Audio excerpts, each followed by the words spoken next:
आज हम देखेंगे इस वीडियो में numpy के अंदर हम इंडेक्सिंग और स्लाइसिंग किस तरह से कर सकते हैं। इंडेक्सिंग और स्लाइसिंग जो है वो बहुत ही रिच टॉपिक है, क्योंकि हम यहाँ पर सिर्फ और सिर्फ एरेज को डील कर रहे होते हैं और वन डायमेंशनल एरे होते हैं, हमारे पास टू डायमेंशनल एरे होते हैं। हम इसमें देखेंगे या थ्री डायमेंशनल या एन डायमेंशन एरे जो हमारे पास होता है, उसके अंदर हम जो है वो स्लाइसिंग किस तरह से कर सकते हैं और इसकी स्लाइसिंग में और आम पाइथन की स्लाइसिंग में क्या फ़र्क होता है, ये सब हम कोड करके देखेंगे। तो हम चलते हैं अपने कोड की तरफ।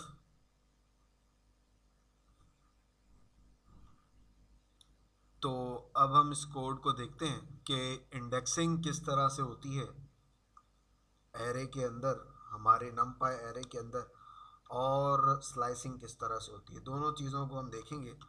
एरे एक बना लेते हैं एरे 1 के नाम से, और इसके अंदर क्या करते हैं, np डॉट ए रेंज 11 कह देता हूँ मैं इसको।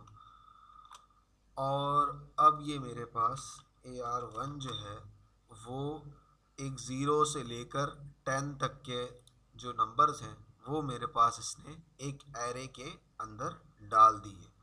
अब मैं क्या करूँगा, इसकी स्लाइसिंग करने के लिए मैं इसके अंदर जो है वो, अगर इसका इंडेक्स देखना चाहूँ तो इंडेक्स भी देख सकता हूँ।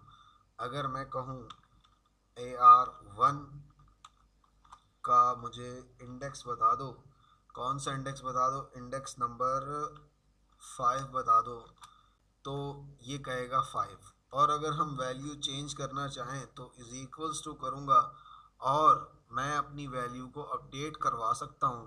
लेट सपोज मैं कह देता हूँ कि भाई वो वाली वैल्यू जो मेरी है उसको 12 कर दो, तो अब एरे 1 के अंदर हमारी वो वैल्यू अपडेट हो चुकी होगी, यहाँ पर हमारे पास 12 आ चुका होगा। इसी तरह अगर एरे 1 के अंदर मैं स्लाइसिंग करना चाहूँ कि एरे 1 की जो वैल्यूज़ हैं वो मेरे पास जो है वो स्टार्ट से लेकर थर्ड एरे तक मेरे पास जो है वो आ जाए, तो मैं इस तरह से भी अपने एरे के अंदर से स्लाइसिंग कर सकता हूँ। तो स्लाइसिंग जो है वो, स्लाइसिंग का जो टॉपिक है वो हमने जो है वो डिटेल में जो है वो पाइथन कोर्स के अंदर देखा है।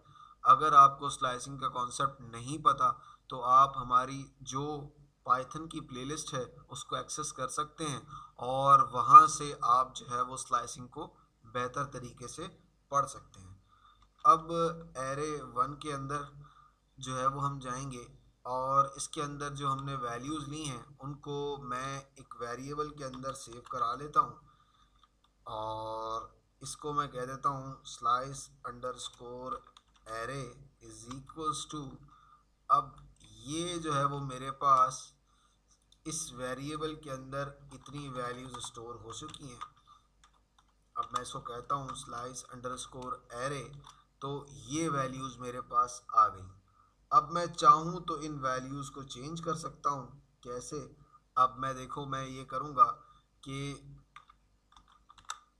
अंडरस्कोर एरे, इसकी जितनी भी वैल्यूज़ हैं मेरे पास उनको क्या कर दो, किसके बराबर कर दो, 64 के बराबर कर दो। तो अब ये देखें कि एरे 1 पे क्या चेंज आया, हम देखेंगे।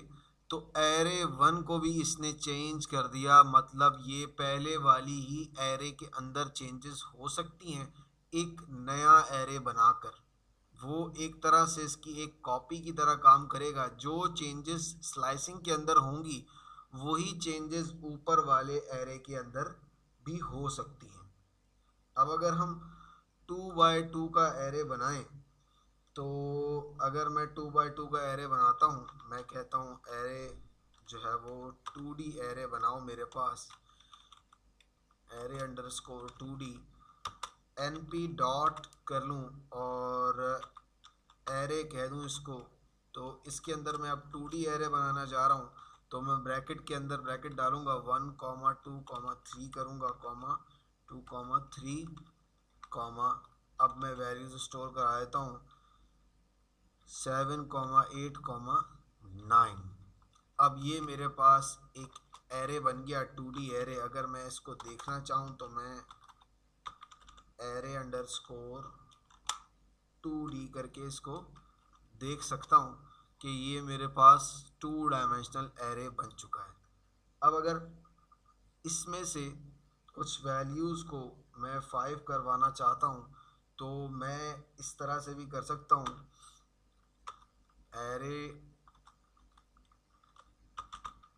चेंज अंडरस्कोर एरे बनाकर मैं एरे को इसके अंदर एक वैल्यूज़ को इसके अंदर स्टोर करा लेता हूँ, 2D कह देता हूँ मैं, और इसके अंदर मैं स्टार्टिंग से लेकर 2, अब दूसरे इंडेक्स की जब बात आई, दूसरे उसकी बात आई यानी कि सेकंड वैल्यू, और उसमें मैं कह देता हूँ 1 से लेकर हमारे पास एंड तक कर दो, यानी कि 8 से लेकर हमारे पास इसकी यहाँ तक वैल्यूज़ को क्या कर दो, इसके अंदर डाल दो। अब जब मैं चेंज एरे को देखूँगा तो वो ये वैल्यूज़ हमारे पास उठा के ला रहा है, यानी कि हमारे पास एंड -1 होता है तो 2 को इसने उठाया और 3 को उठाया, और 1 यानी कि हमारे पास इससे लेकर एंड तक की वैल्यूज़ को उठा लिया।